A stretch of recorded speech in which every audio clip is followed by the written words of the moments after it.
Bonjour à tous et bienvenue dans cette nouvelle vidéo, ce petit audio, où j'avais envie de vous présenter un auteur, voilà, un frère en Christ qui s'appelle Chip Brogden, qui est australien et qui est vraiment un témoignage fort, non pas de puissance de Dieu, de miracles, de guérison, etc., mais de quelqu'un qui a été délivré de la religion. Et ça, c'est vraiment magnifique. Alors voilà ce qu'on dit de lui, c'est un peu pas sa biographie, mais sa présentation. Chip Brogden s'est converti à l'âge de 8 ans et a commencé à prêcher à 13 ans. Il a été pasteur et responsable de la louange pendant plusieurs années, avant que le Seigneur ne l'amène hors de l'église institutionnelle à travers une série de rencontres avec le vrai Jésus. Son témoignage est celui de quelqu'un qui a été délivré de la religion. Le site theschoolofchrist.org, l'école du Christ, a été fondé en 1997 dans le but de publier ses articles sur Internet. Ces enseignements ont pour but d'encourager les chrétiens de différents arrière-plans et affiliations qui recherchent le Seigneur Jésus en toute simplicité, et en particulier ceux qui se trouvent dans le désert.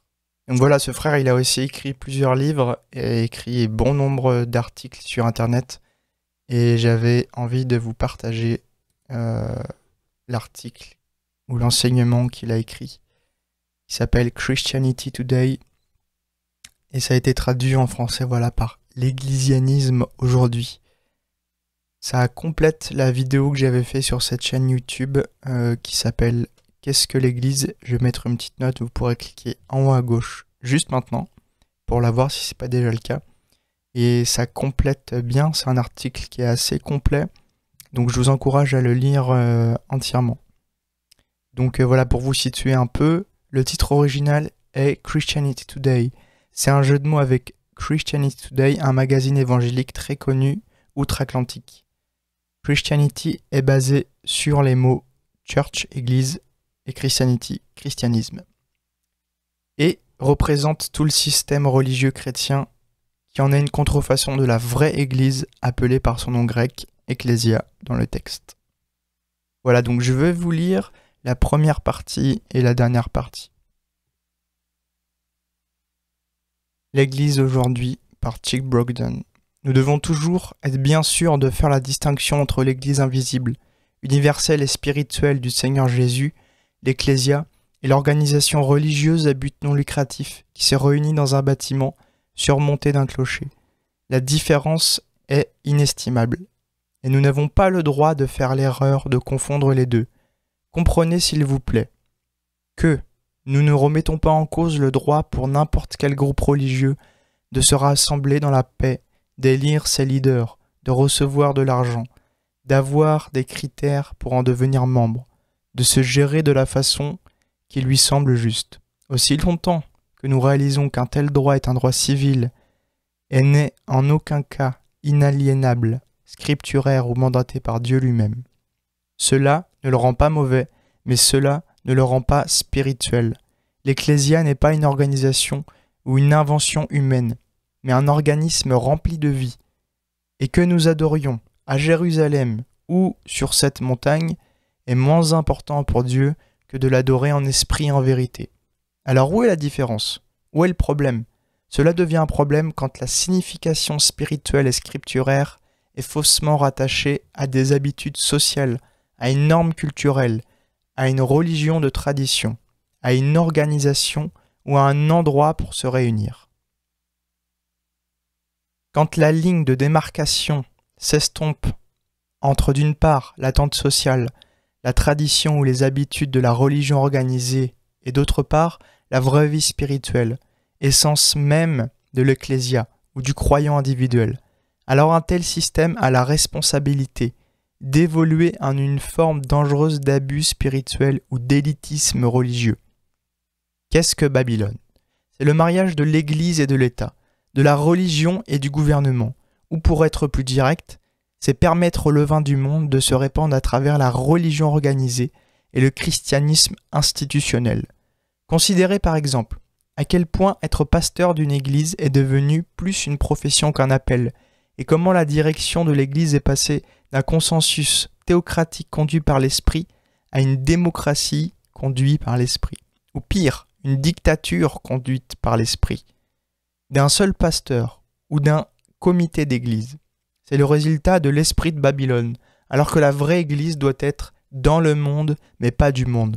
Babylone est ce qui est dans le monde et du monde. Cela est de par et pour le système mondial, mais garde l'apparence extérieure de la piété et de la spiritualité. C'est la synthèse de Dieu et de l'homme, prenant le meilleur de ce que les deux peuvent offrir et confectionnant un veau d'or avec le tout. Babylone est toujours l'antithèse de Christ. Cet antichrist, Babylone est représentée comme une prostituée religieuse qui monte la tête et qui tue les prophètes et les saints de Dieu. Peut-être que nous avons fait une erreur sur ce point en personnifiant l'antichrist comme un genre d'Hitler, leader mondial dominant le monde. L'antichrist est l'antithèse de Jésus-Christ qui sort de Babylone en se faisant passer pour Jésus-Christ. Il ne vient pas, il est déjà là. Il a été ici depuis le début. Peut-être que le dénominationalisme est la vraie marque de la bête. Si tel est le cas, ce n'est pas un hasard que ceux qui sont prêts à l'accepter soient si nombreux. Voilà, je vais vous lire un autre extrait vers la fin. Ça s'appelle « Le chemin pour sortir de Babylone ». Il n'y a qu'un seul bon chemin pour quitter Babylone, et c'est le chemin de Christ. Sortir à cause d'une blessure, de la déception, du statu quo, d'une rébellion ou d'autre chose que le fait de voir Christ, c'est se mettre dans une situation délicate. Il est certain que les blessures, l'amertume et les choses semblables sont des raisons valables pour quitter. Mais c'est seulement si elles nous mènent à Christ qu'elles peuvent nous aider. Si notre expérience nous conduit dans une dépression et l'absence de pardon, alors toute la signification et le but de cette expérience sont perdus. D'un autre côté, si notre désenchantement, désillusion ou désespoir nous conduit dans une relation plus profonde avec Christ, nous trouverons la guérison en lui et nous serons capables d'étendre cette grâce à ceux qui nous persécutent. L'expérience prend alors un sens, la peine trouve un but et la leçon est apprise. C'est pour cela que nous ne recommandons pas à tous les chrétiens d'arrêter d'assister régulièrement au culte dans une église. Quitter ou rester, sans que cela résulte d'une révélation de Christ, de la vision de Christ et de son corps, mais en se basant uniquement sur les paroles d'un homme ou d'un groupe, même si elles sont vraies, n'est pas suffisant pour échapper à Babylone. Les autres peuvent nous faire sortir de Babylone, mais ne peuvent pas faire sortir Babylone de nous. C'est le travail du Seigneur. C'est pour cette raison que certaines personnes, après avoir quitté la religion organisée, n'ont pas vu leur état spirituel s'améliorer. En fait, après plusieurs années, ils sont devenus froids, distants, critiques, suspectant tout le monde. Leur monde est juste devenu plus petit. Alors que celui qui quitte la religion organisée à cause d'une révélation vit dans un monde beaucoup plus grand, puisqu'un panel de possibilités bien plus important apparaît. Quand on est conscient du corps, la communion n'est plus restreinte au temps, à la place, à l'église ou à la dénomination. Les possibilités de communion sont multiples.